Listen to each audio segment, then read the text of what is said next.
Like I mentioned at the introduction, on the occasion of the 7th anniversary of the encyclical Laudato Si by Pope Francis, we are celebrating this last week of May as Laudato Si Week 2022. Our first reading today makes me think of people who work for big national and transnational companies that are very destructive of our environment. I know that many of them behave like the jailer in the story, who at the start did not have an issue about keeping the apostles locked up in prison. After all, trabaho niya yon. As they would say in Tagalog, trabaho lang, walang personalan. Whether or not those whom he guarded in their prison cells and who were being charged of crimes were truly guilty or not guilty was simply none of his business. Yung trabaho about determining guilt was not part of his job as far as he was concerned. Luke tells us, nagkaroon daw ng malakas na lindol. And when he saw the prison doors had been opened wide, akala niya tumakas yung mga prisoners, including the apostles. And of course, he immediately thought that this would get him into trouble. Natatakot siya that he might be tortured to confess that he was complicit in their escape and that he could be sentenced to death or his family could be sold into slavery.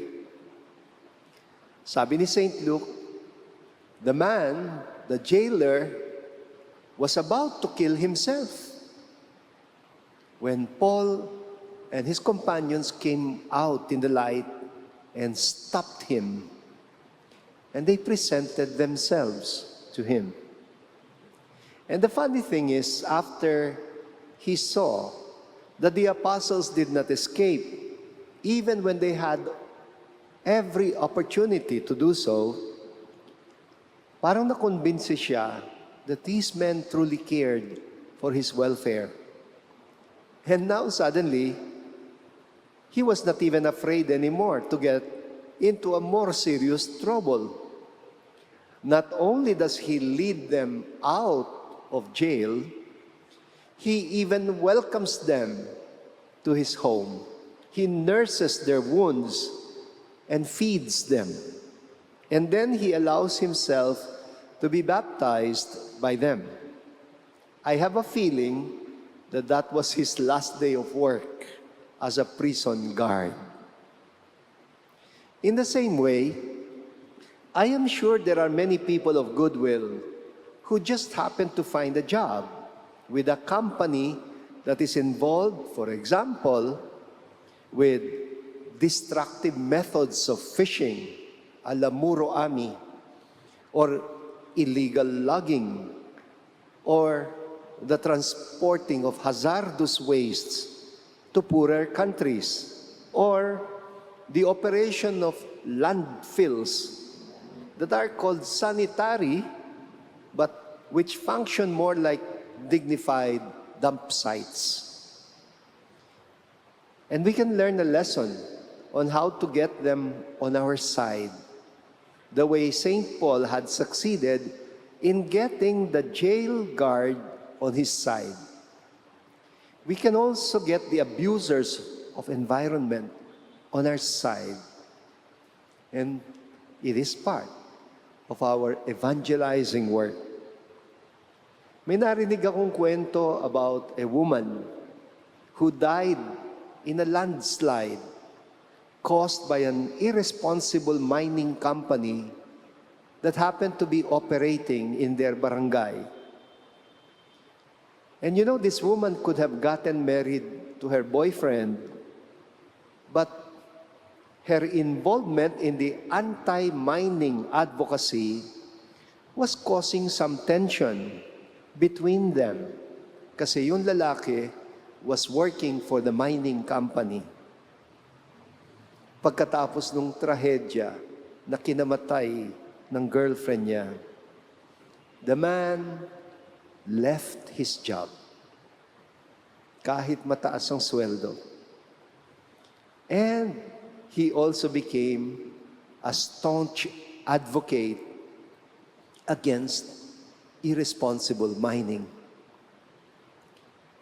I am sure maraming beses nyo na ako narinig na para sa ating mga Kristiyano, ang tunay nating kaaway o kalaban dito sa mundo, sabi nga ni St. Paul in Ephesians 6 verse 12, our true enemies are not flesh and blood, meaning not fellow human beings, but rather principalities and powers and world rulers of this present darkness, meaning to say, evil spirits.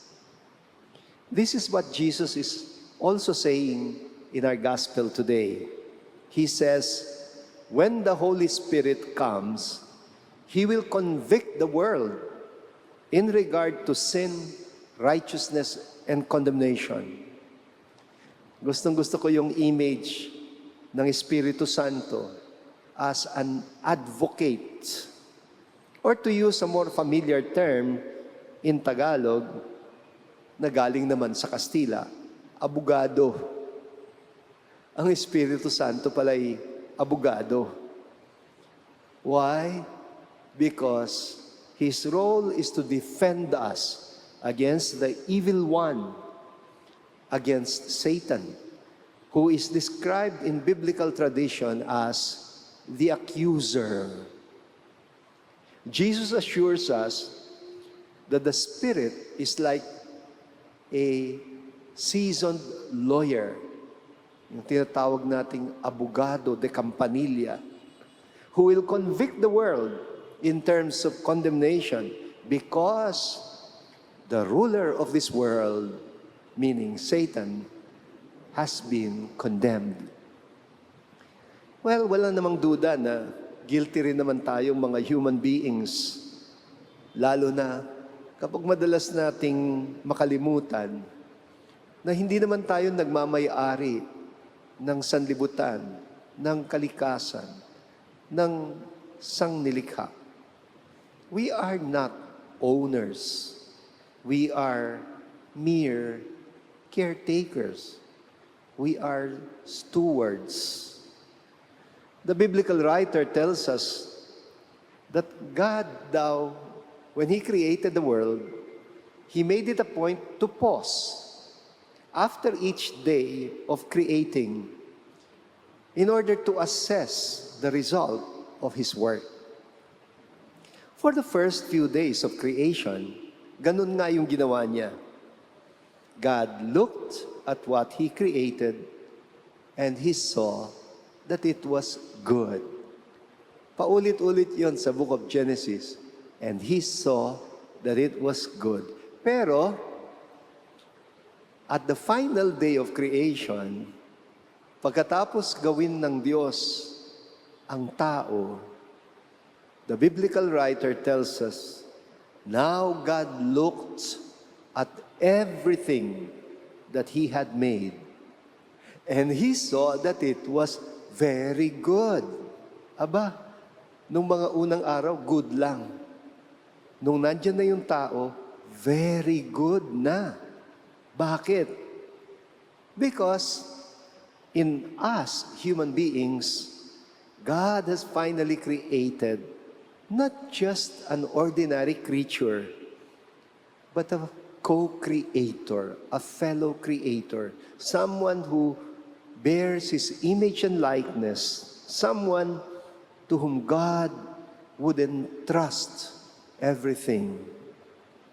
Kaya nga lang, very often we misunderstand this role.